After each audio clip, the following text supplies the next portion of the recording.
Hi, and welcome to Screens in Focus podcast, where we share and connect as we spotlight our favorite shows and movies. I'm Diana, and today we're talking about House of the Dragon and our recommendations on Monarch, The Devil in Ohio, The Watcher, Elvis, and more. Debbie is joining me today. Hi, Debbie. How are you? Hey, Diana. I'm great. Thank you for inviting me. I'm excited. I'm excited too. Yeah. Woo! Oh my God. I know. This show, it's, Oh my goodness. you know, such anticipation for it to finally be out for us to watch. I know, so right? it seems like it's been forever that Game of Thrones ended. So, It's so long ago. but what I did notice in this season was that there are a lot more dragons involved. And I heard that is costing like so much money. Wow. I'm not surprised. Yeah, for them to put the dragons in this series. So in thinking about that, and my question of the day, what would you name your dragon? Oh, my dragon. That'd be so cool to ride a dragon, I tell you. I don't know. I'd have to give it a little thought. I was looking into this because, you know, who wouldn't want a dragon, I guess, know. right? As a kid, especially. Yeah. I came up with one. It's an Egyptian name. It's called Apis or Apis. Apis, I think. Yeah. And it's a god of strength and fertility, which is kind of nice and keys into the whole theme of what's going on in House of the Dragon. Yeah. What about you? Well, I was looking up the dragon names, and, you know, the big dragon is Vhagar, which is a cool name. And then Daemon rides Caraxes and Rhaenyra rides Syrax. So there are a lot of like, just those G's and V's and, you know, X's. It's so cool. So I was trying to think of a name like that. And of course I couldn't come up with one. And I even went to Dragon Name Generator and tried that. Oh, wow. You went all out. I was spending way too much time. Funny. But I ended up coming up with Helios. I like that. And Helios is the god and personification of the sun, which is cool because Diana is goddess of the moon. So, you know, the sun and the moon. Perfect choice. Very cool. And don't you want to tell your dragon Dracarys? And when I was rewatching some of the episodes, and there was a moment, and I don't want to give it away, but when she's building up to get ready to say that, to have the dragon do its thing, you think about that word, and I'm like, how would I say it? Dracarys, or just whatever, you know, just that emphasis on that word.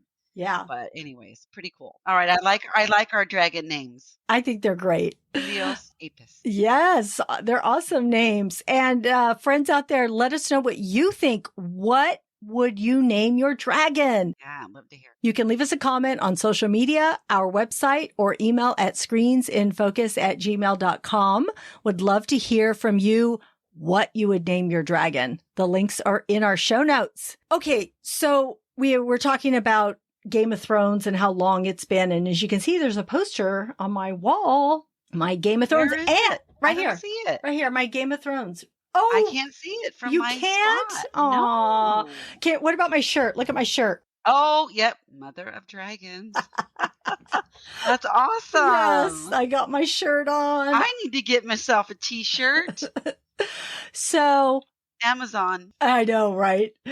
In thinking about the Game of Thrones and House of the Dragon, I wanted to know from you what made you a fan of Game of Thrones and what were your expectations going into House of the Dragon? Well, expectations going into House of the Dragon was completely different than it was Game of Thrones. I got into Game of Thrones super late.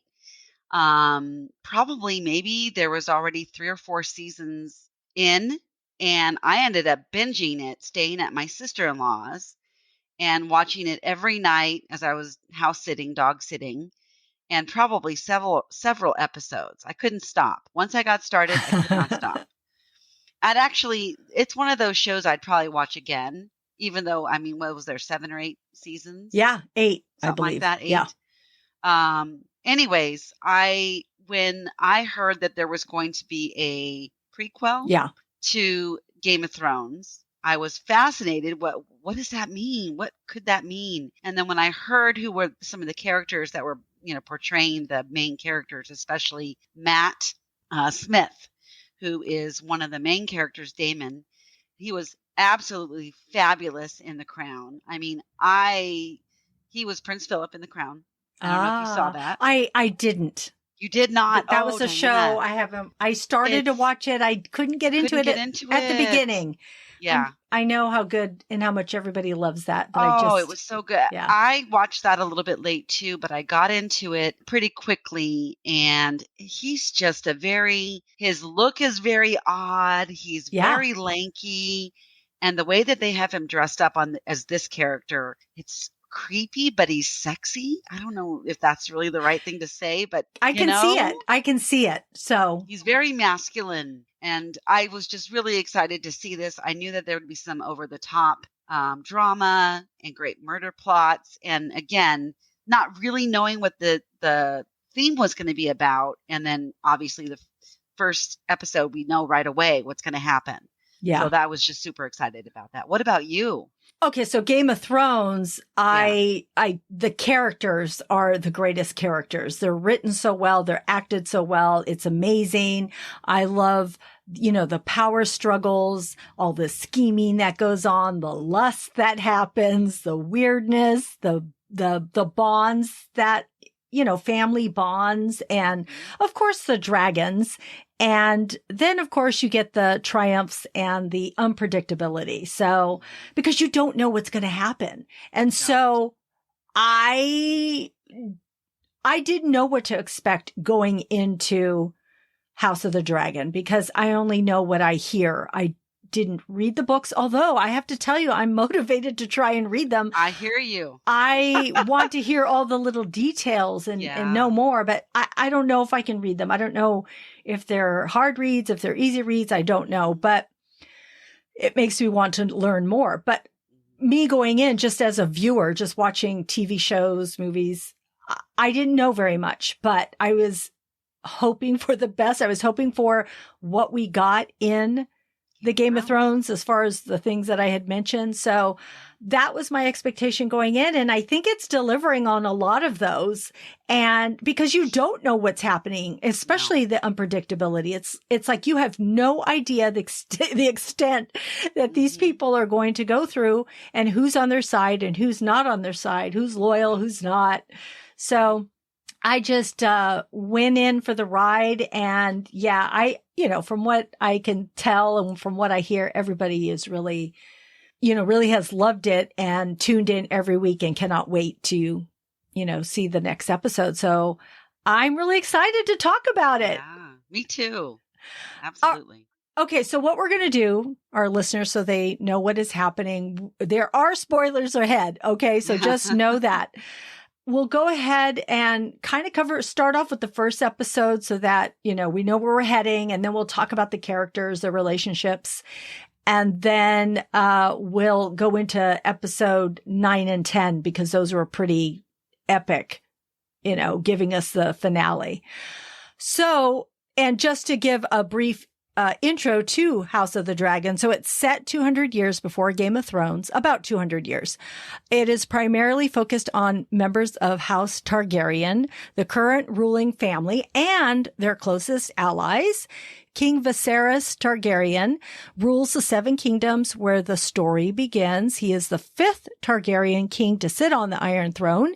He was chosen to succeed his grandfather, King Jaehaerys Targaryen. Now, I'm sorry, those that are diehard fans, if I'm butchering their names. So I'm trying the best that I can to I think that's right. To say their names. So he was chosen over his elder cousin, Princess Rhaenys Targaryen, because he was the king's oldest male descendant, which is a huge pattern in all the TV series. So let's start with episode 1, where we meet King Viserys and his wife, Emma, who is about to give birth to whom he is convinced is a son and next heir. We meet his firstborn child, Rhaenyra, and we also experience a tournament that is action-packed and essentially a war. So what did you think of the episode and what stood out to you? Well, I think we first meet his wife, Emma. Don't we meet her she's taking a tepid bath because she's in childbirth, and there's no medication. There's nothing to soothe her. She's just there trying to make herself feel comfortable. And he comes in to see her and he's beaming. And again, like you mentioned, he's sharing that he's absolutely certain it's his son. Yeah. She actually has a conversation with him. We find out that there were several stillbirths and miscarriages. Mm-hmm. I think she said 5. And the only child she has is Rhaenyra. And so that makes a little bit more sense as to why I think Rhaenyra is so important to the family. Yeah. But she also makes it clear Emma is telling Rhaenyra, who comes to check on her mother. Yeah. And she knows that she went to go ride a dragon because she's a tomboy. You know, she's a 14-year-old young lady and princess. And she's got this role that she, has to be this personality or what have you. She doesn't really want anything to do with it yet. And she doesn't really have to, because at this point, the king's ruling and she's a woman and she probably knows intuitively she won't be doing anything, or she doesn't think she will be. But her mother kind of calls her out on, the fact that she was riding the dragon, and she walks into her as she's having the bath, and the mother makes a comment about, you'll be also having childbirth at one point. She doesn't say that, but that's the gist of it. Yeah. And Rhaenyra gives her this look like, you got to be kidding me. She don't want to have kids, So we realized right away that she is a very different soul. Yes. Very much doesn't want to follow in the typical lady's footsteps, in the realm. Yeah. I also see, this is also the first episode where she has an interaction with her uncle, who's Uncle Daemon. He's very, well, she walks in on him and he's sitting in her father's throne chair. The iron chair. Yeah. Yeah, the iron chair. Yeah. And first they don't show him, but you hear his voice. Mm-hmm. And then you see him and they have this interaction. And there was a little bit of tension between the two of them. Subtle hints of something, but you don't really know what it is. And of course, we find out later on. But again, this was just the first couple scenes that really stood out for me of this interaction between these characters. They're building it up for something in the future to see. Yeah. Those were things that stood out for me. What about you?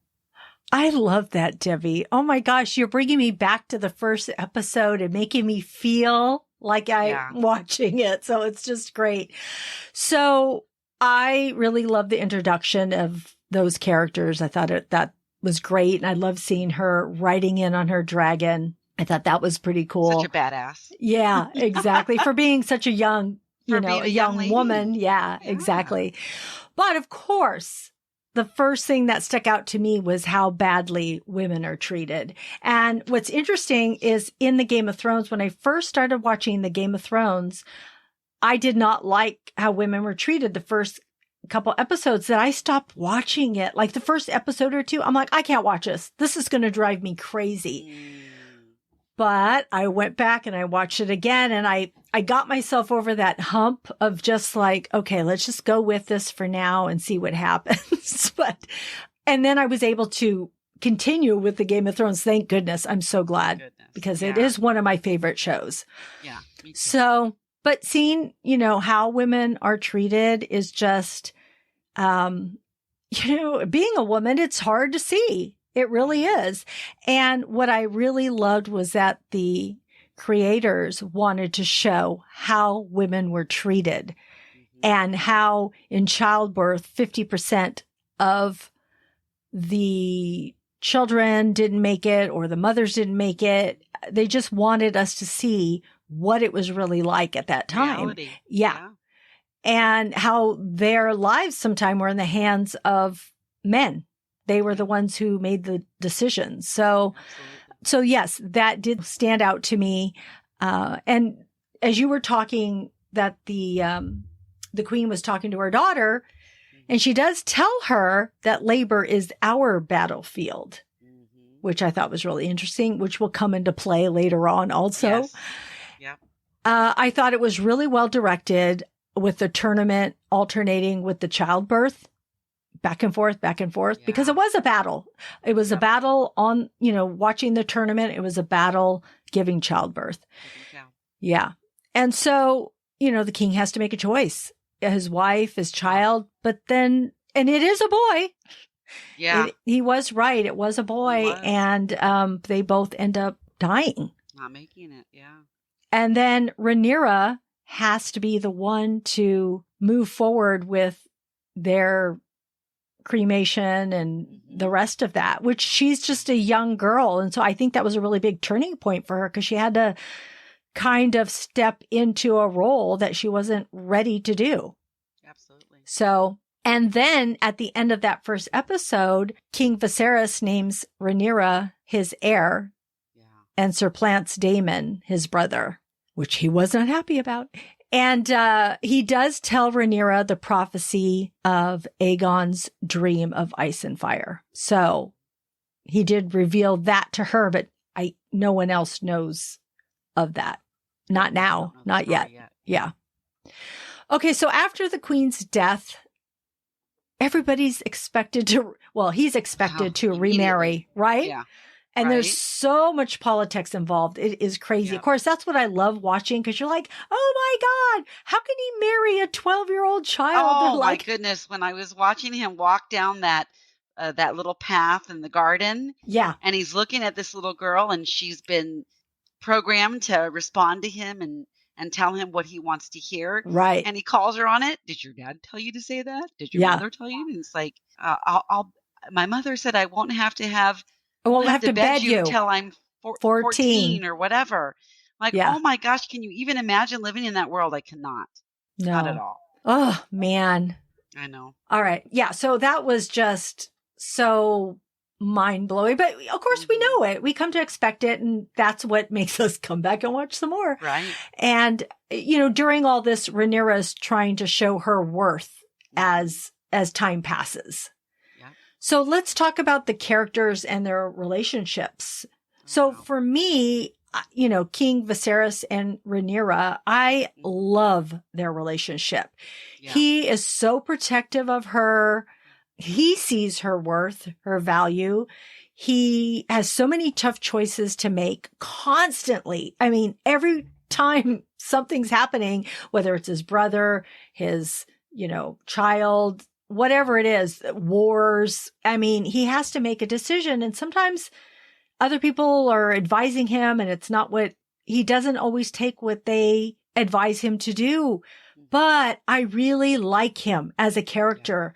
Yeah, I do too. I think it's the actor, Paddy Considine. Anyway, that actor is just so good at what he does. And I just love their relationship. Go ahead. What were you going to say about it? No, I was going to say, to piggyback on that, just, they call him the King of Peace, I believe, King Viserys. And he really, truly is trying to keep peace during his whole reign.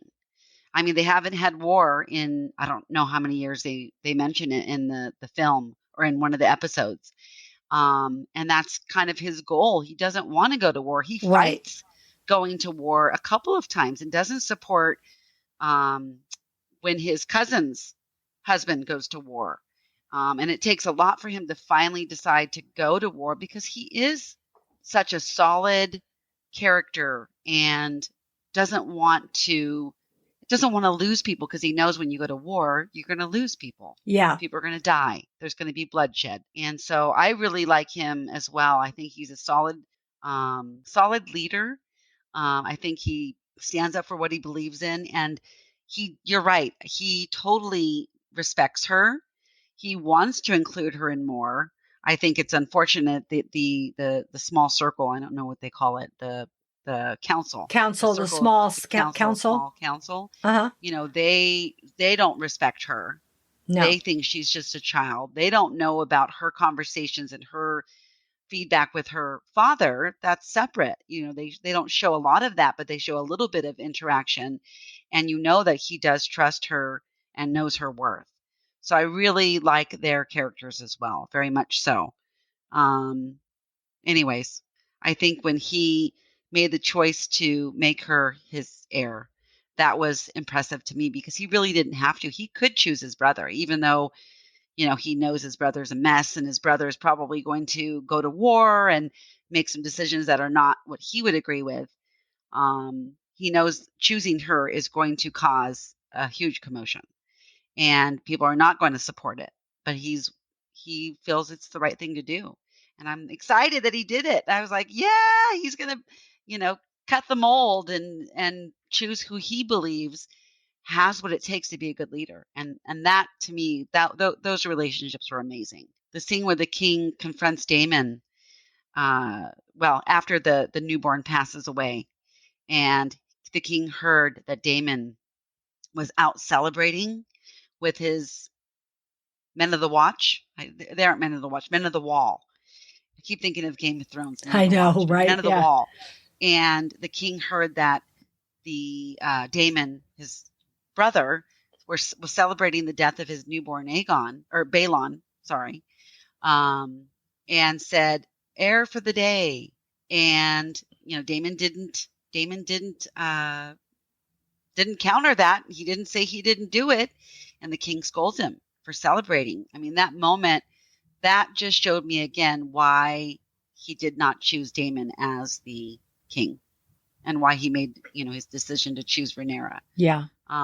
Anyways, Daemon was making bad choices, and he continued to make bad choices again, and everybody saw through it, and he was sent away because of it. Yeah. Yeah, exactly. Going along with what you said, I love that the king, his primary goal was to protect, he wanted peace and he wanted to protect the realm because of the dream, the prophecy that he told Rhaenyra. He wanted to make sure they were strong, and he wanted to probably have as many people as he could, to fight later on. So, in his mind, he has a plan. And so he shares that with Rhaenyra because he wants her to continue with that plan. Right. So I just love them. I think that they wrote that so well. Oh, and then with Daemon, man, I was so conflicted about him. See, I didn't know who he was because I didn't see him in any other role, but I'm like, who's this guy? Oh my gosh. He's got this entitled. Yeah. It's entitled. Yes. Yeah. So right. Yeah. He's so entitled. This way that he stands and everything. But then you're kind of like, cause you like it when somebody has a lot of confidence, right? They they have that confidence is very appealing. Yeah. So I'm like, wait, I don't know. I'm so mixed feeling about this whole guy. And then, later on we see that he kills his wife, and the wife looked like she was a warrior. I'm thinking she's cool. Mm-hmm. And he ends up letting her die, after she falls off the horse. Of course, you can only imagine he went and threw the rock on her. He finished the job. Yeah, he finished the job. Yeah. So. We're to assume. Yeah. But then we also see him when he fights that crab feeder. Yes. Oh my And he was just so badass. And he just didn't care if he died in that moment. He was like a warrior and he was going to get it done. And so you're like, yeah, do it. And then of course the dragon comes in and, fires up all the crab people. I don't know what their name is, but I don't know either. Crab killer. And so because women in, I think it was Alicent talked to the King Viserys and said, yeah, you made your stance, but really, are you going to let your brother, be in this situation? They need help. Mm-hmm. And so he rethought, his original decision and made a change, which is okay to do. You don't have to, you can see how things go and make a different decision, which is what he did, which is great because he's not, he's being a king and really following what he thinks is right, which is basically what you said too. So that's what I love about him. I just think, I think he's a really great leader. And because he really like Viserys. Yeah, I do. Yeah. And so Daemon was a very interesting character to me. So I want to know what else you thought about him. Well, again, I mean, I was sort of conflicted like you. I really didn't like him at first. I thought, who is this guy? he acts like he's owed this position. And then also, as we find out in, episode 2, 3, 4, he's got ulterior motives with Rhaenyra, the daughter, his niece. And I'm not sure how I feel about that either. He's more of a black sheep. He's made some bad choices. He's I don't want to say a party animal, but that's kind of what he is. And he's got the whores on the side, and he's married to that lady, and then he comes and he says he wants to marry again. Yeah. And they say, who do you want to marry? Or who is it that he's going to marry? He's going to marry his whore. And it's like, what? It's just, who is this guy? But, again, during that fight with the crab feeding guy, and then doesn't he cut his head off and pull it off and hold it up? And, yes. He's just, who does that? Daemon. Daemon, right? And again, there's other scenes throughout the next, I think it's episode 2 and 3, where he's looking at Rhaenyra, and that scene where he takes her undercover. Yeah. And they go to that, I don't know what you call it, a brothel or a whorehouse, or they call it something. Yeah. And they're behind the scenes because she really can't be seen, but yet she's, interested. Is seen. She is seen, absolutely seen. But they have that intimate moment, and there was something about him. I thought, man, this guy, I'd be tempted if it was me to be enthralled with this man. There's something about him. He acts entitled, and he's maybe got his own agenda. But there's also something about him, and I'm hoping that it's good. I don't know. We haven't seen it yet, but there's something about him. I don't know. I do think he cares about his family. I do think he cares about his brother, the king, and he cares about Rhaenyra. But he also cares about himself. Yeah. So, he puts himself first. Yeah, I think, but he does care about both those people in his life. But it was so hard with him and his niece. I'm thinking, okay, maybe for Rhaenyra it was different because maybe she saw him from afar and thought he was, he's, good looking to her, a good looking guy, like the way he carries himself. But he saw her as a baby. Like, why? But I know people, you want to marry to keep that bloodline strong. So it's different than how we view it. Yeah. But still, it's still weird. It would not be accepted in our world. But in the beginning, when he did take her, when they were there and then they were making out, and then he notices that she's, wanting it, well, then he couldn't perform.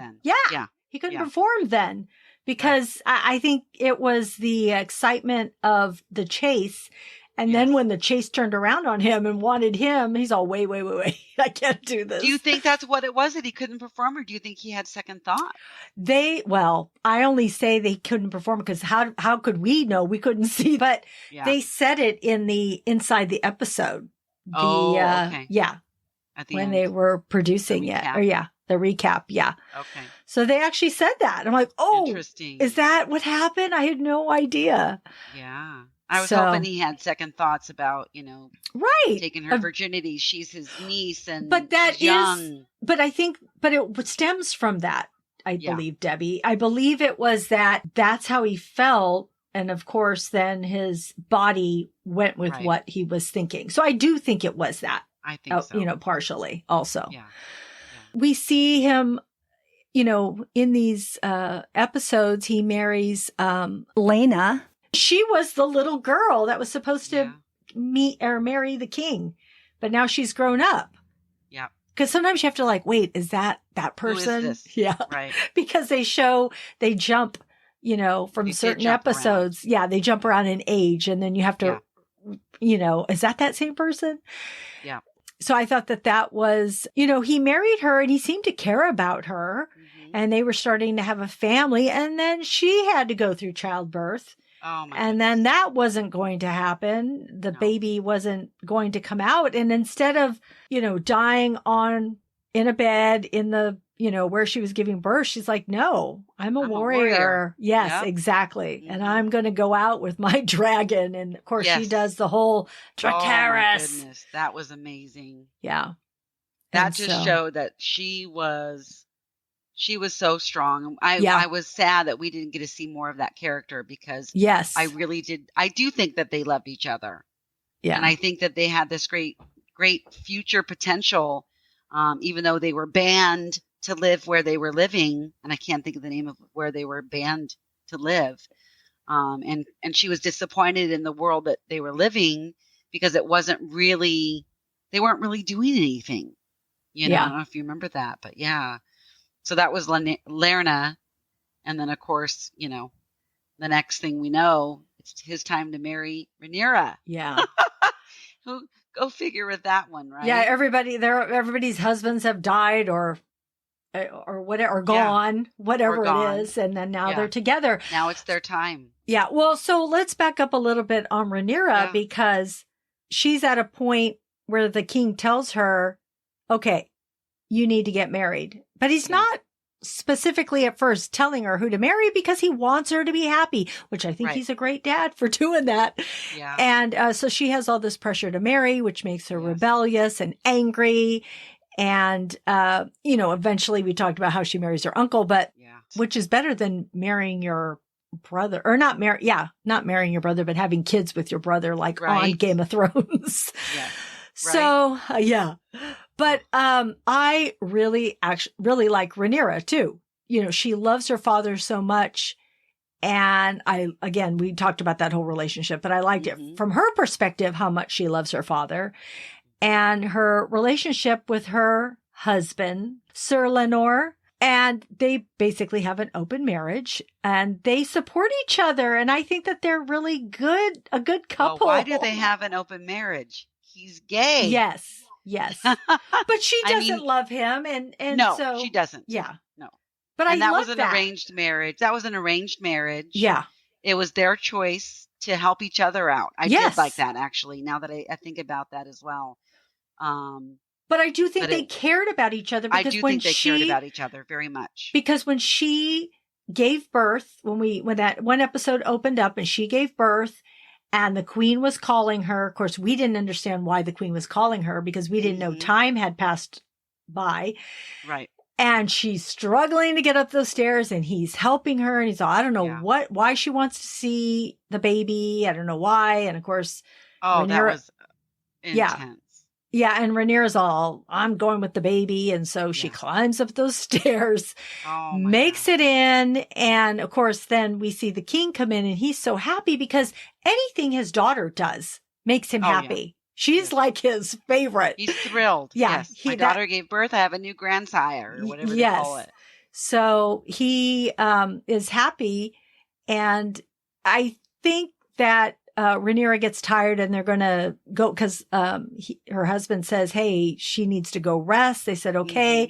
But then Alicent comes over to him with the baby. Oh my God. Gosh. And that snide comment about one of these babies should eventually look like you. And I'm like, oh my God. And the insinuation, because we find out, around the same time that Rhaenyra's taken a lover. Yeah. I mean, she's not in love with her husband, so she's taking care of herself and having babies. And there's been at least 2, if not more. Yeah. Maybe 4. I forget. Yeah. The queen at that point, especially knowing that they were childhood friends. Yeah. And confidence.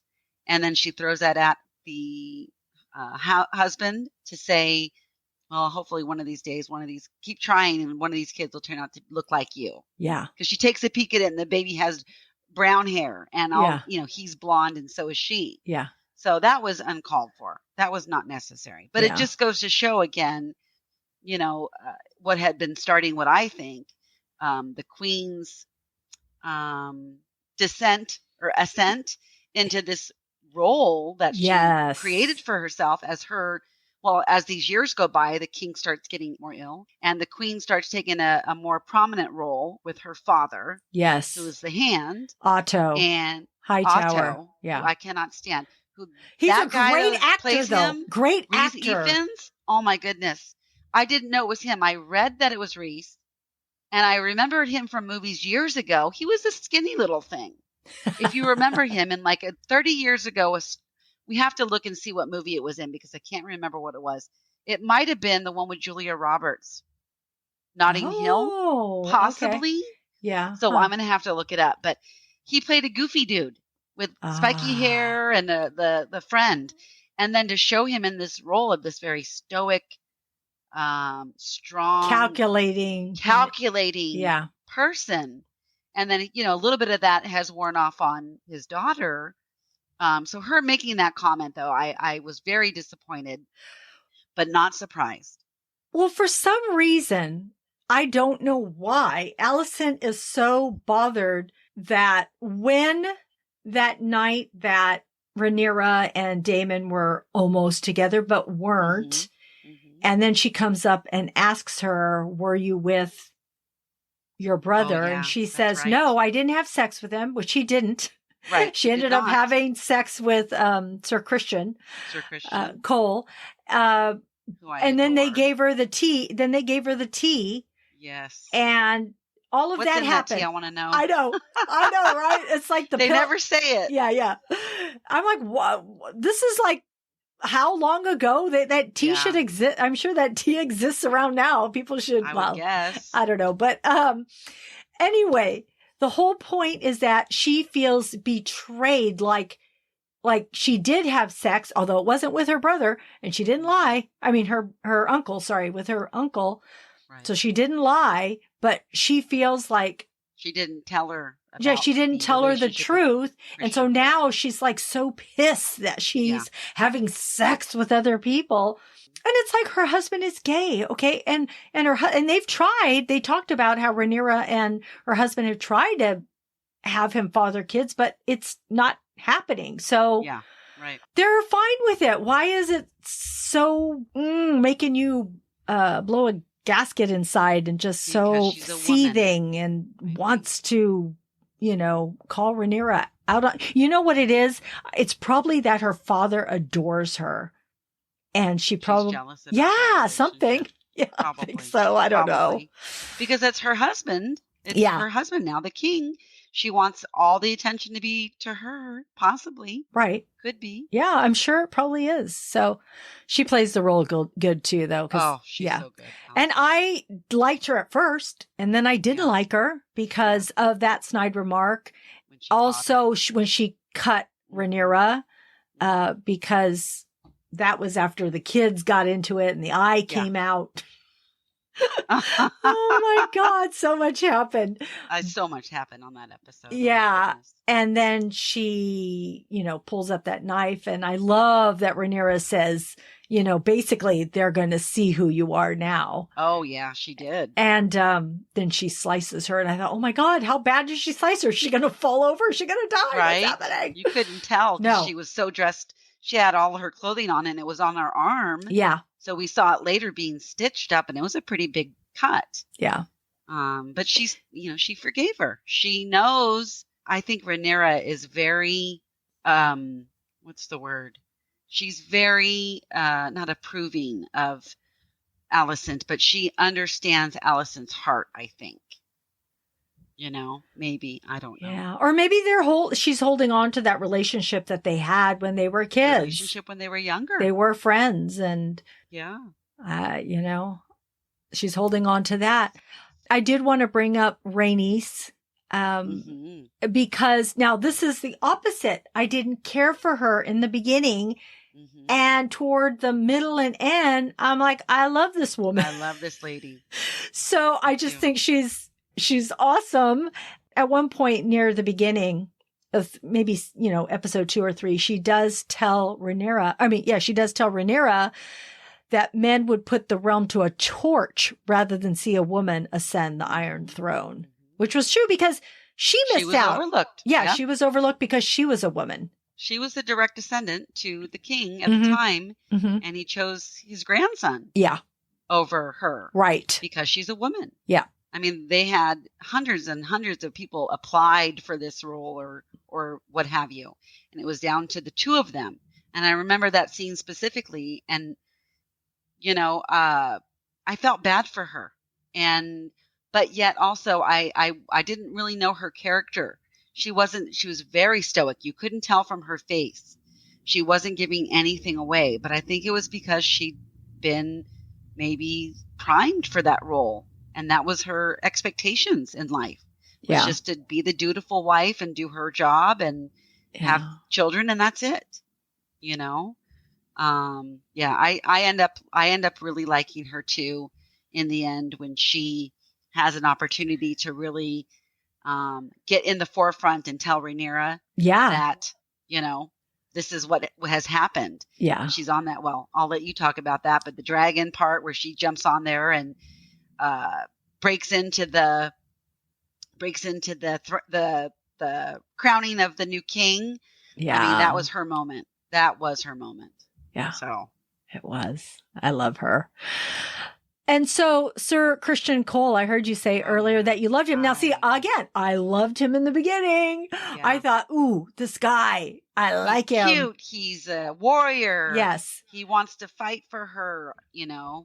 And he does. He does. And then he changed. Flips. I guess I don't know if he got jealous. I'm not sure what happened, because they didn't really show what happened to them. It's just all of a sudden Rhaenyra has kids and they're from this guy and all this other stuff. For that 10 years or whatever, 6 or 10 years. Yeah. And, you know, he's obviously not having a relationship with her anymore. Yeah. And you're like, what happened? Yeah. And they don't even explain it, but obviously she chose somebody else. Yeah. Well, he wouldn't be her little side piece. Remember, that's what it was. She wanted Christian Cole to just go along with it, and he wanted more. Did he want more, or did he was basically saying we can't do this? Because then I think he wanted more. I'd have to go back and see. Yeah, that's one question mark too for me, because I thought that, you know, because he knows his place and he seems very much into honor and, you know, what should be done. So I would think that he would say, look, this can't be, unfortunately, even though my heart is in one. Telling me otherwise. Yeah, I can't do this. And so you would imagine he would just step away and let it be, but he doesn't let it be. And then he kills Joffrey, who is Sir Rhaenyra's partner, guy, boyfriend, whatever you want to call him. Yes. Yeah. Oh, that was horrible. Yeah, that was so horrible. Oh my gosh, that scene. That was at not their ball. That was at the wedding. It was supposed to be their wedding. Their wedding. Okay. Yeah. It was supposed to be a big event. It was supposed to be a celebration. Right. And then I think that Joffrey said something to him. He did say something to him. He said something about, I don't want to say it was about taking care of her or something to that effect. Yeah. And that's what ended up causing the commotion and the fight between the two of them. But he took it to another level. He did. He was. That scene was gruesome. That was gruesome. Okay. Anybody that likes gruesome faces punched in, just like, remember The Walking Dead when they killed my favorite guy? No, don't tell. Glenn. Glenn with the eyes bulging and all that. Oh my, I was so mad. Okay, that was way worse though, because that was worse. That was way worse. We had a connection to Glenn. I know. This guy, we didn't really know him, but still, yeah. It was the point being is we knew that this was going to change his life by doing this. Yeah. And he did in front of everybody. You can't hide what he did. Right. Everybody saw. But he wasn't going to get in trouble. He actually was going to go kill himself, and then Alicent comes and saves him, and then now he's, he's at her beck and call. Yeah. Right. He's serving her now and anything that she wants, which is not good, because he's pretty good. He's a good warrior to have on your side. So, man. And so, oh my gosh, there's so much stuff. So in episode 6, it was the beginning of the shift of a lot of what we've seen. And it started to become more about the children, the family, the parents. Yeah. And so, and the influence the parents have on the children and what they're saying about each other. And so we have these sons, right? So Alicent's sons are Aegon and Aemond. And Rhaenyra's sons are, her two older sons is Jacaerys and Lucerys, which he goes by Luke. Yeah. And so I don't know. Would you have anything you want to talk about with regard to them? So Aegon and Aemond are the uncles to Jacaerys and Luke, right? I guess you're right. They're Alicent's kid. You're absolutely right. Alicent is married to, and so so it's the king's kids. So they're basically the uncles. Yeah. And to me, I was really frustrated with the fact that there was this tug and pull attitude between these boys instead of this bonding, or they were fighting with each other. And what was the scene where they were teasing the one, and I think the pig, because he didn't have a dragon. Because he couldn't have a dragon. Yeah, he couldn't get a dragon, so they brought him in a pig, and then they made fun of him. But then that prompted him to go get Vhagar, which the mother had just died. And they're like, what are you doing stealing my mother's dragon? It was just a mess. And so these kids are all fighting. And then that's when Luke takes out Aemon's eye. And then all of that happened between the adults. But anyway, back to the kids. Yes. Well, I just, and you think about it, because they were raised separately. So I get that in a sense, but it's just such an odd situation that because their parents have this friction. Friction, that it led to them as well, or it blended down to them. And then they continue to fight with each other instead of being, I remember for myself being raised with my cousins. You weren't fighting with your cousin. You were learning from them, and you were teaching each other the ways of the world and whatever. And here it was totally different. And it was just an odd situation to be in. And I felt for the littlest guy, he's going to get left behind. And yet Luke is the one that actually cut his eye out. Yeah. Right? He threw the sand in his face and he cut his eye out. Yeah. I'm like, oh my goodness, he's not going to let that go. So I knew that was the start of something. Yeah, it definitely was. But you just made me think. I don't think that Luke intended to cut his eye. He just absolutely he just went up with it. Yep. Well, we're going to get to the ending soon, but that's basically kind of the same, right? It's like they do something, and the result is much worse than they anticipated. Much worse. They don't even realize it. Yeah. Okay, so episodes 9 and 10, we're getting to them. Those were so epic. So in episode 9, the king has died. And I do want to say that it took a long time for him to die. My goodness. Yeah, I kept thinking he was going to die. Like episode 3, episode 4, he kept fainting. He was bleeding. He kept getting worse and worse. So I was happy that he survived as long as he did. Goodness. He was so strong. He had all those parts of his body that they tried to have the maggots eat this dead flesh away. Yeah. They were cutting away at it. They were going to cauterize parts of his body. Remember, he was going to lose his finger, his digit, they called it. And he kept coming back for more. And I mean, at the end, man, that guy he did not look good. He looked like death done over. I know. He wore that gold mask. To cover up his missing eye. When he'd take it off, half his face was missing. I'm like, how do you live? I don't know. It was horrible. Yeah. So he dies, and Sir Otto Hightower had been plotting with the members of the small council to install Aegon as king after Viserys' death all along. He had been plotting this all along. So... yeah, they announced it. Matter of factly, they sit there and, they all announce, okay, the king died. Oh, sad. Okay. And then like it was no surprise to anybody, at least to the few that knew, they're talking about what the plan is to put Aegon in as the king. And the look on Alicent's face was shock. And she even said, you mean that you've been conspiring behind my back? Yeah. And I don't remember the name of the characters, but the two other men I think it was Beesbury. Yeah. Beesbury and the other knight were like, they were not on board with this either, because that's not what the king wanted. But she swears that is what the king told her. The king's changed his mind. In his deathbed, he has told her that, I've made this decision. I want my son Aegon to take the crown. Well, no, he says Aegon. not my son. He did say Aegon. He said Aegon. Because he was referring to his ancestor. Right. That's right. Not his son. That's right. Because he thought he was talking to Rhaenyra. Because he's all delusional. That's right. And not his wife. Right.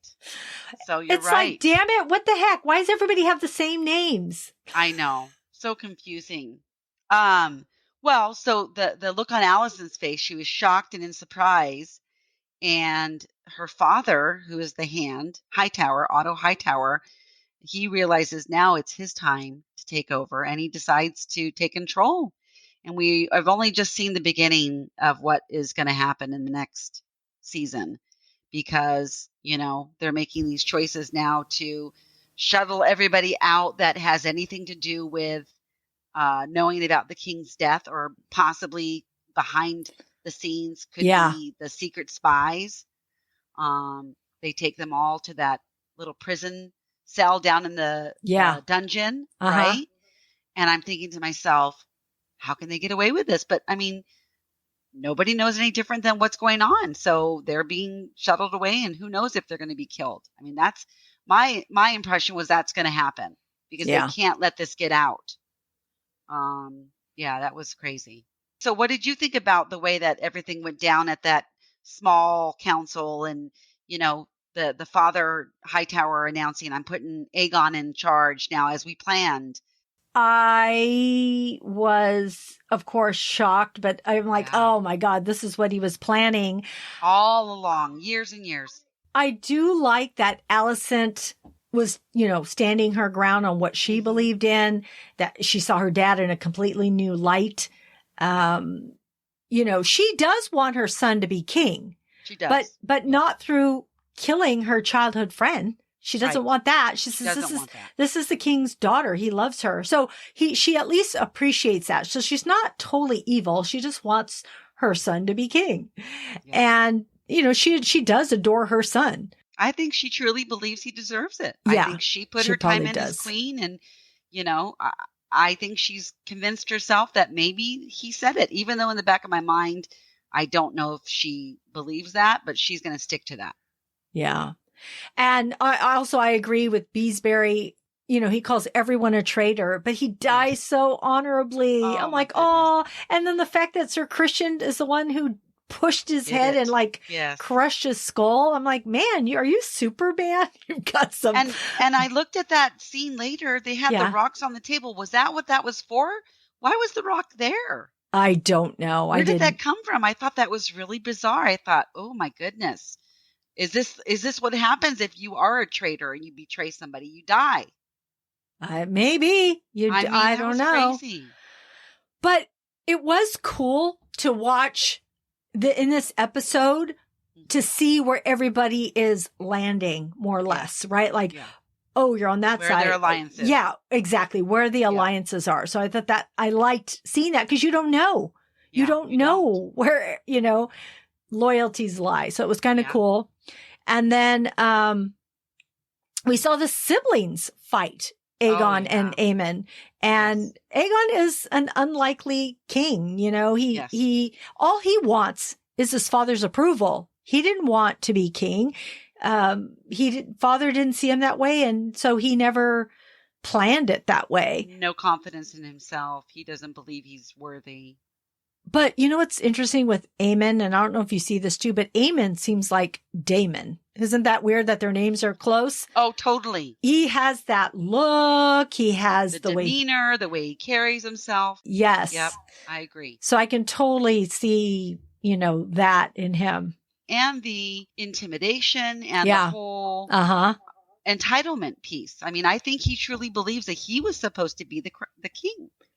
I think he thinks that Aegon's not going to make a great king, so I should be. Yeah, I'm sure that he makes indication, or even says that in one place, that I should be the king. Oh, I think he tells him that. Yes. Yeah, I think Aegon tells Aemon that. When they're fighting. Him. Yeah. Yes, when they're fighting. Yeah. And I just watched that episode again, and he's fighting with him, and then Aegon's feeling like he's getting tickled or something.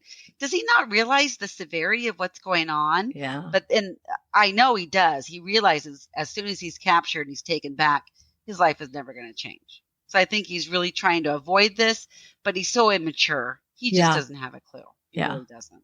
Yeah.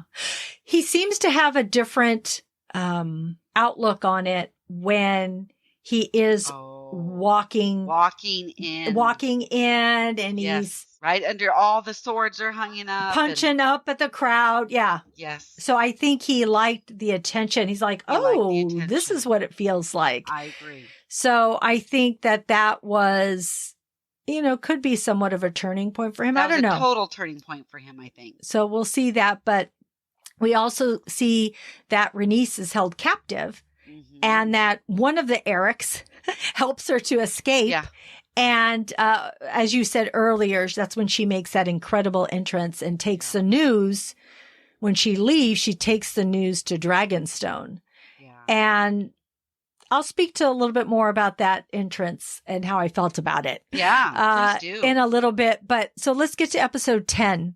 Okay. This is basically Rhaenyra's story because it's about her. This was the first episode 9 was about Alicent. This one's about Rhaenyra. Yeah. She's been waiting for this moment. She loved her father very much, but she knew he would pass, and she's been preparing for this moment to become queen. Right. And all of a sudden, her childhood friend Alicent has, ripped the rug from underneath her, and Rhaenyra's pregnant. Of course she is. Ready to deliver. Of course she is. Yeah. And with all the sex she's having, she's got to be pregnant. She's pregnant and dealing with that birth, and she can't fight. And oh my gosh, it was so hard watching her give birth. Oh my goodness. She's like at war with her body. It's crazy. What did you think, Debbie? Well, I've never had kids, but that scene was epic. Super hard to watch. The pain that she was feeling. She's tugging. She's bending down, or she's squatting down, or whatever she was doing, sitting down, and there's blood everywhere.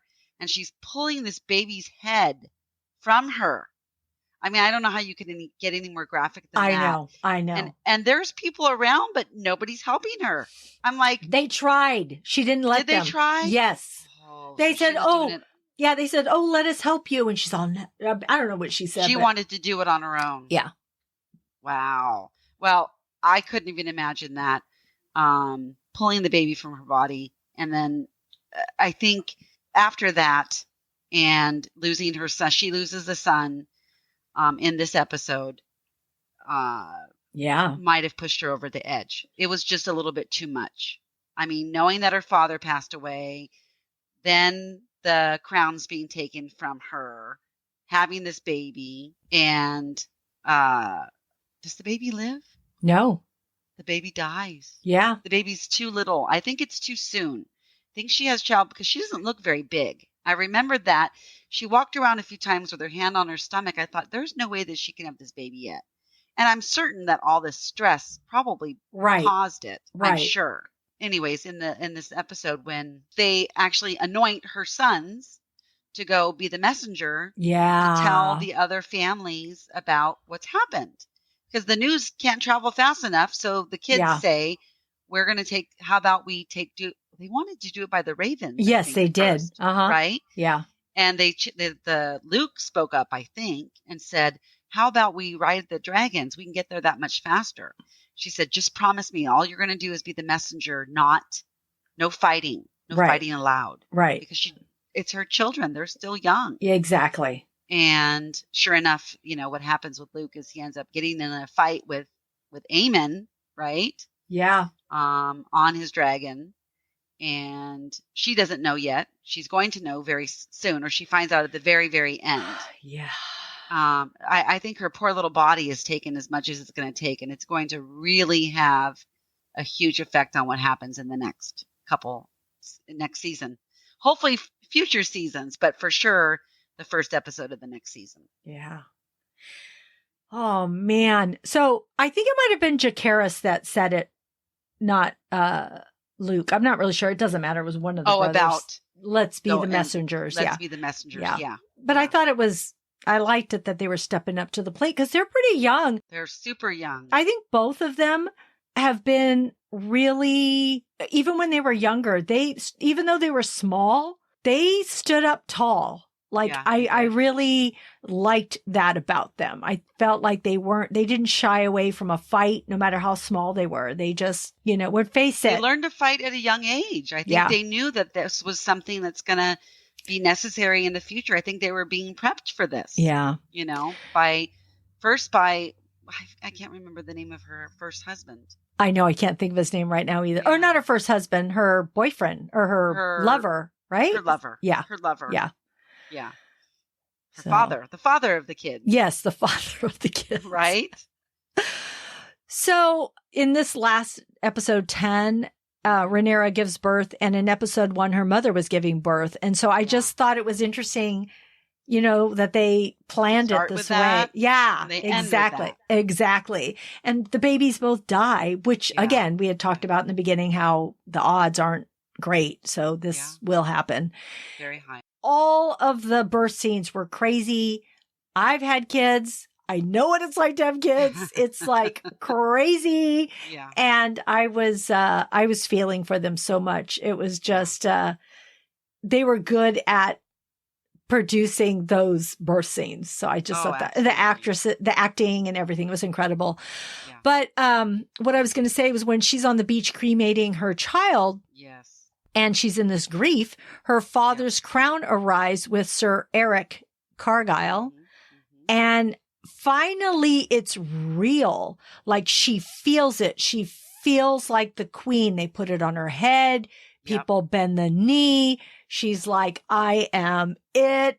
I'm going to be the queen. This is my chance. Yes, this is what my father wanted. This is what I need. I know what I need to do, and I'm the right person for this. So I love that. But there is a battle within their marriage because her and Daemon have different ways of moving forward because he just wants to be at war. And that's not, and that's not what she wants to continue on with her father's legacy. Exactly. And keep the peace. Exactly. So, that's what she thinks. And that's what she's going to try and do. Yeah. So, because she ultimately wants to protect the realm. That's her, that's been what she's lived for and what she's trying to do.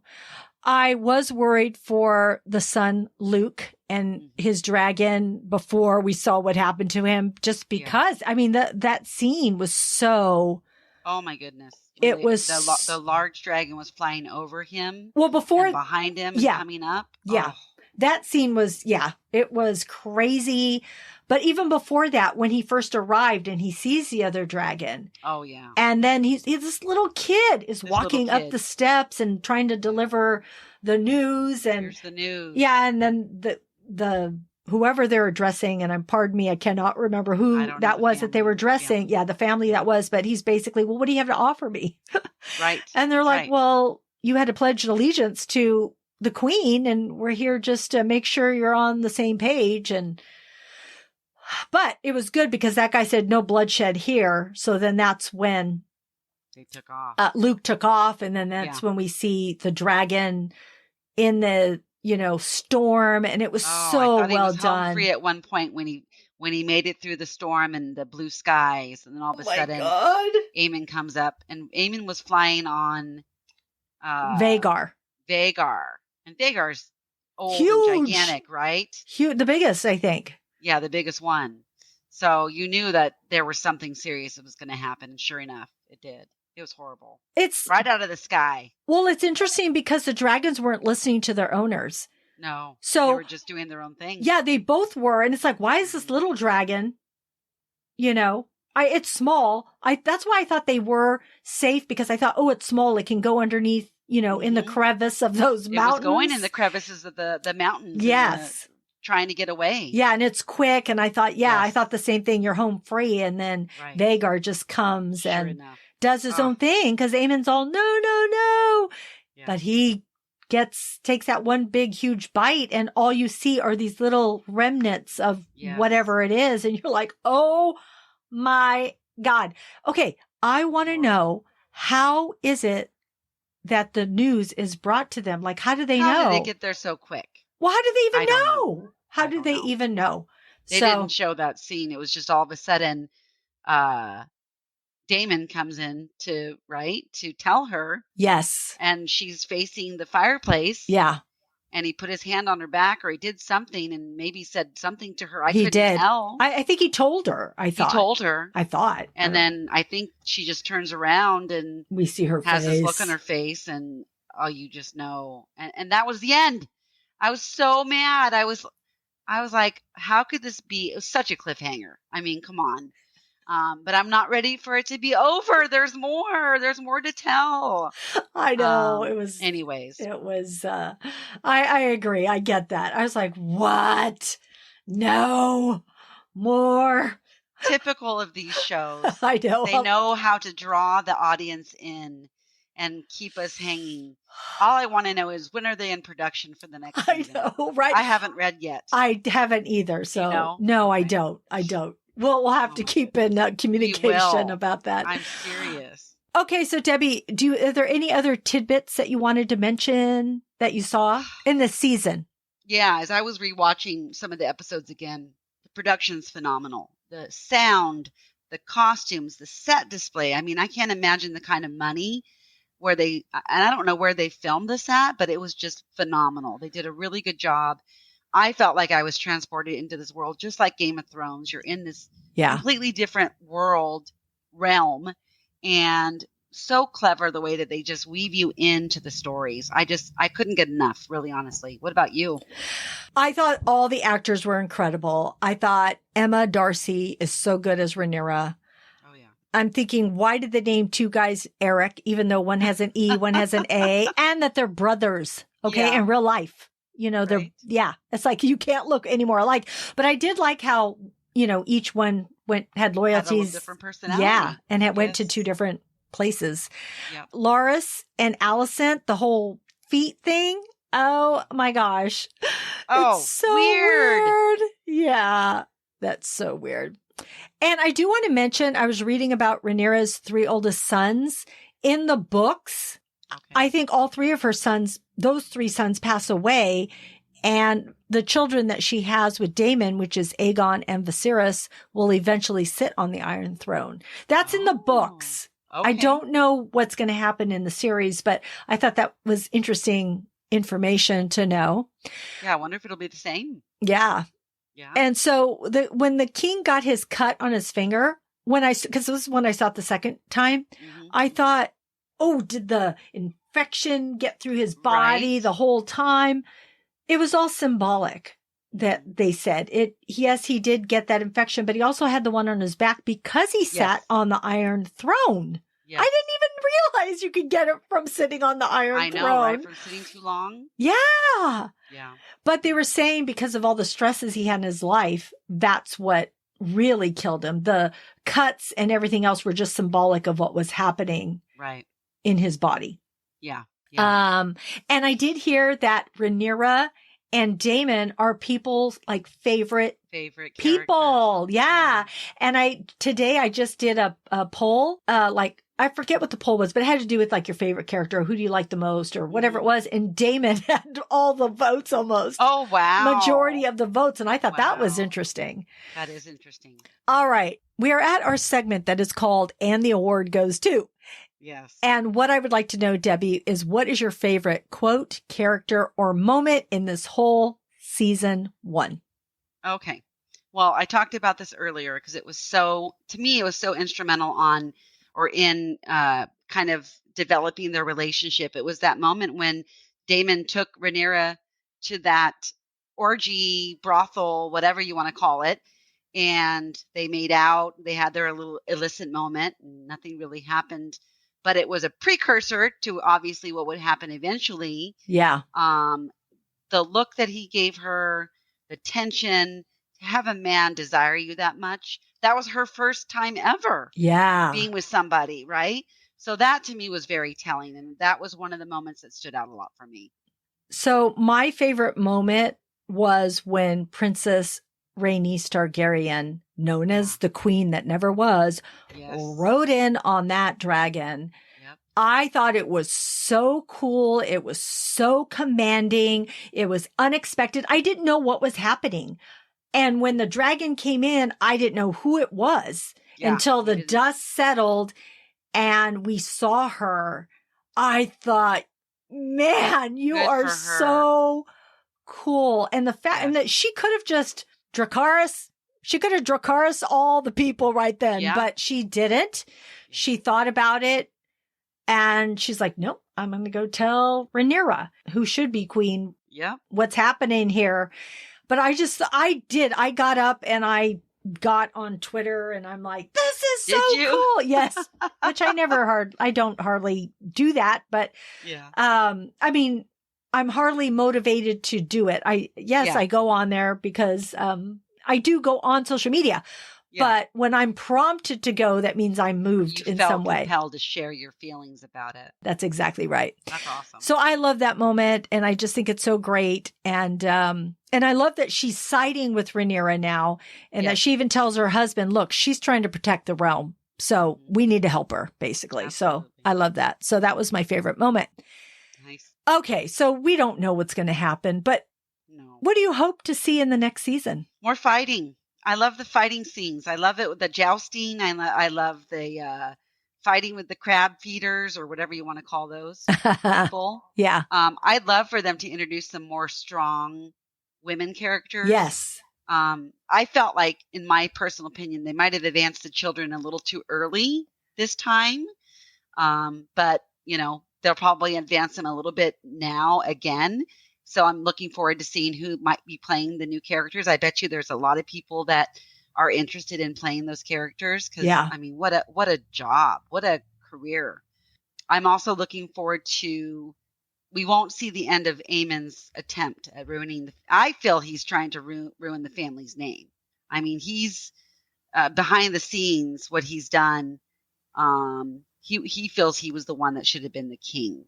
He said this, as I mentioned to you, not Aegon. His actions in the last episode, even though, yes, maybe he was trying to tell his dragon, not to do anything, he didn't have to chase after them. He knew what he was doing. He was not doing the right thing. I think he's devious. I think he's angry. I think he's got a lot of anger inside him from, kind of maybe what happened in the past and being bitter at being looked over. So I think that he'll descend into some darker times. I think we're about to see some dark times, more murderous plots, perhaps, and then more dragons, right? Yes, more dragons. I love the dragons. I really do. I didn't know how much I love dragons. Just like I didn't know on my, a zombie show, Walking Dead. I didn't know how much I wanted to watch these zombies. A zombie show. Yeah. Now I'm like into dragons. So I do love them. I think they're great. I think because they represent their character, they're humans really well. So that's what I think I like about them. But I really want to see what Rhaenyra is going to do, how she's going to react. I think she's going to have to walk a fine line because she has to protect the realm. But man, there's so much that has happened to her. She's lost parents, she's lost lovers, she's lost children, and now a son, a son. And so it'll just be really interesting to see that. I really think it may lead into the kids maybe more. So I'm really going to be curious to see how that affects those them. Kids handle it. Yeah. So I'm really looking forward to all of that. So yay. Oh my gosh. They did a great job. Can't wait to see the next season. I'm actually I'll probably watch the season again. It's only 10 episodes. Yeah. So you can easily binge watch it. Yeah. Highly recommend it. Yeah. Woo. Okay. That wraps up our conversation on House of the Dragon. Yay. Before we close out this episode, Debbie, I do want to know if you have any current TV or movie recommendations. Oh, absolutely. So I'm watching The Handmaid's Tale, The Watcher, The Sinner, The Devil in Ohio, Monarch, and SEAL Team. I love Monarch. Monarch to me is kind of similar to a Nashville. What's really weird about it is that Susan Sarandon plays the matriarch. And she's got a couple daughters. They all have red hair. Like, is this like the Judd family? What the heck's going on here?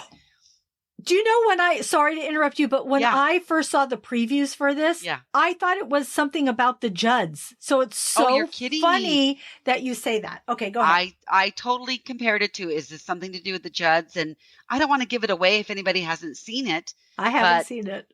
No, so I'm not going to say anything to you, but it's definitely a show to watch. And I've always loved, like I love Nashville. I can't think of anything off the top of my head right now. TV shows with music in them. Yeah. Glee every now and then was fun. I like TV shows that bring in some music and then also have other aspects to it. And then I also have been watching Devil in Ohio is the other one that I don't think, Diana, you haven't watched yet. No. The sister is the main character is played by Emily, and I can't think of her name. Her sister was the big actress that was on that show. Deschanel? Is it Deschanel? Yes, Deschanel. Uh-huh. Yes. And she's married to a guy, and he's also in a character. He plays the guy in The Handmaid's Tale, the guy that was trying to help Mrs. Waterford when she got out of Gilead. Oh, yeah. And you knew there was a little tension with them. I wasn't sure if they like each other or whatever. So he plays the husband in The Devil in Ohio. And the premise of The Devil in Ohio is a girl is found and she has Satan markings on her back.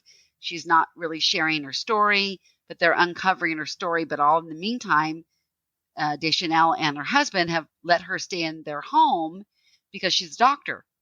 And there's nowhere else for her to foster. So there's introduction to the kids and it's an interesting story behind it. So I highly recommend it if you do like kind of creepy, weird. I do. It's a good one. It sounds like I see that you watched and you said you watched The Sinner. I watched all of Sinner. I love that. It seems like it's a little bit maybe like that, like a little bit of a mystery. Bit similar. It could be a little mystery. Yep, yeah, absolutely. Cool. And then for movies, I've only seen Elvis lately. I mean, of course, I saw Top Gun. Maverick. Yeah. Love that. I can't believe I've had one person tell me they thought it was done. And I'm like, you gotta be kidding me. Yeah, that's right? crazy. That's crazy. I couldn't believe it. It's so good. Elvis is such a great production. Baz Luhrmann is the director he's the director from the movie version of Moulin Rouge, right? Yeah. And so you've got color and just everything about it is just something spectacular. And if you want to hear Elvis' story from the beginning, it's kind of a cool story. So I recommend that as well. What are some of your favorites, Diana, that you're watching? Well, I do want to say I watched Elvis because I love Elvis. But the movie, I felt like it concentrated so much on the Colonel that I thought it was going to concentrate more on Elvis, which I wanted it to, and it didn't for me. So I was like, oh man. So a lot of his story. Yeah. Yeah. Yeah. And Tom Hanks did a great job though. You have to admit that. Yeah. Well, Tom Hanks is always good. He's such amazing. A great actor. He's like one of my favorites. I know he is. He really is. So, and you were talking about, I do want to watch The Devil in Ohio. Someone else had recommended that to me and really liked it. But you were mentioning that actor. He was also in Parenthood as the husband, right? The husband. Yes, same guy. I love him. I don't know his name, but he plays a great character actor. Yes, he is. Yeah, he's always like a husband or something. Yes. I don't know what it is, but I do like him. So I had mentioned this on the last podcast, but I'm going to mention it again because it's, October, you need a good mystery. And so I'm watching The Watcher on Netflix, which you are watching too. Me too. And it is Ryan Murphy's series with Naomi Watts and Bobby Cannavale and Jennifer Coolidge. And it's about basically a house that people are drawn to buy. And somebody's watching you live in that house and doesn't like the things that you're doing. And it appears that they want some sacrificial an ulterior motive. There's something going on. We don't know what. I haven't completed it, Debbie. I don't know. Neither. Oh, okay. Neither. So we'll see what happens, but it's a good, I think it's pretty good. It's very good. It's interesting. The acting's great. The house has a story. Yes. You find out that there's other stories that are from other people that have lived there before that are uncovered during the current owners that are living there. And it's freaky. It really is. Yeah. I have a lot of reality shows that I watch, and so I'm not going to bring them all up. The only one I'm going to bring up is The Real Housewives of Beverly Hills, which is on Bravo, because the season finale just happened, and it is crazy, man. Gosh, it's crazy. I can imagine. You know, Erica's still bringing the drama, but Kathy Hilton and Lisa Rinna are over the Are they top. Really? It's it's like crazy that I'm doing a podcast episode on it. So I love look for that podcast episode. I will listen for that. Because my friend Judith will be back. She has some connections in LA, and so she can. She always has some tidbit, some juicy tidbit can speak to somebody. Yeah, so it'll be fun to podcast with her and bring out that episode. So that'll be great. That's what I'm watching. So thank you, Debbie, for joining me today. I loved all your thoughts on the House of the Dragon and your insight into it and your enthusiasm for it. So thank you for joining me today. Thank you for inviting me. I enjoy sharing this with you. So a little bit to the listeners out there, Diana and I used to work together. And after every Seinfeld episode, Friends, probably after Sunday on Monday, we would spend a whole hour probably talking at work about the shows and the insight into all the different characters. So I missed that. Oh my gosh. This is really fun. So I appreciate you inviting me. I had such a good time really kind of focusing on the show and paying attention to things I probably wouldn't normally pay attention to. Right. That made me think a little harder about, what the writers were thinking. And I can't wait for the next season. So, So thanks again for inviting me. Thanks, Debbie. I had forgot about that. I love that you remember that. That's so much fun. Yeah. All right. Friends out there, that's our show. Thanks for tuning in. We are grateful you tuned in, and we hope something that we said today resonated with you and gave you a chuckle, some happiness, some positivity, or inspiration. Please subscribe to our website and follow Screens in Focus, and please tell a friend. We would love more members of our TV club. I do want to remind you, if you have TV and movie recommendations, please go to our website, screensinfocus.com. And on the main page, there is a TV and movie recommendations speak pipe there. And what that is you'll hear a message from me. And if you press reply, you can record your message back to me. And I would love to know if you're watching something. And all you have to do is leave the name of the show, maybe where you're watching it, and maybe just one sentence of why you like it. So that would just be your way of telling us what you're watching. And so I would just love that. So please do that. We'll be releasing a new episode next week. Next show will be on The Walking Dead. You can find our website listed in our show notes. We'll see you next time. Bye. Bye.